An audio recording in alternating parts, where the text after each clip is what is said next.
I was doing a hearing in the Midwest. I had my suit and tie on. I was there early. It was the first time I'd been in that courtroom.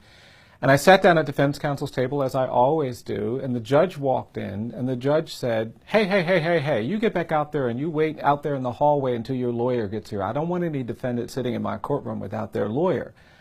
And I stood up and I said, I'm sorry, Your Honor, I didn't introduce myself. My name is Brian Stevenson. I am the lawyer. And the judge started laughing, and the prosecutor started laughing, and I made myself laugh because I didn't want to disadvantage my client. But afterward, I was thinking, what is it that when this judge saw a middle-aged black man, it didn't even occur to him that that man sitting at defense counsel's table was the lawyer? I worry about that judge. I worry that he's sentencing defendants of color more harshly. I worry that he doesn't value and accept the testimony of black and brown witnesses the way he does other people. I worry that a narrative of racial difference compromises his ability to provide fair and just treatment of all people.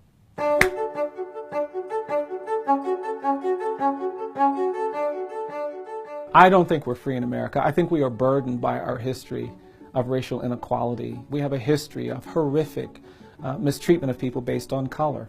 And I think that narrative of racial difference that was cultivated to justify that mistreatment has created a kind of smog, and we've all been breathing it in. If you read the 13th Amendment, it doesn't talk about narratives of racial difference. It doesn't talk about ideologies of white supremacy. It only talks about involuntary servitude and forced labor, and because of that, I don't think slavery ended in 1865. I think it just evolved.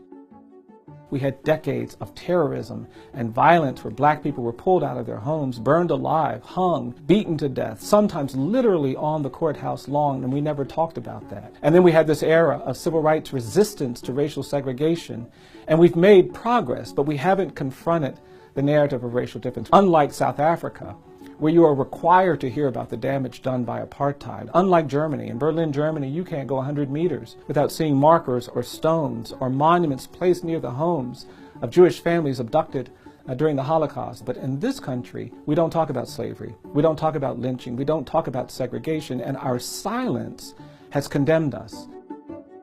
When I went to Harvard Law School my first year, I didn't want people to know. I started my education in a colored school. I didn't want them to know I was the great-grandson of enslaved people. I thought it might diminish me. And then I realized that my power, if I have any, my strength, if I have any, my insight, if I have any, was shaped by those people who survived slavery. And it's in that story of survival that I think we have some greatness that we can offer, and not just people of color, but all of us who have learned to overcome. My name is Brian Stevenson, and this is my brief but spectacular take on justice in America.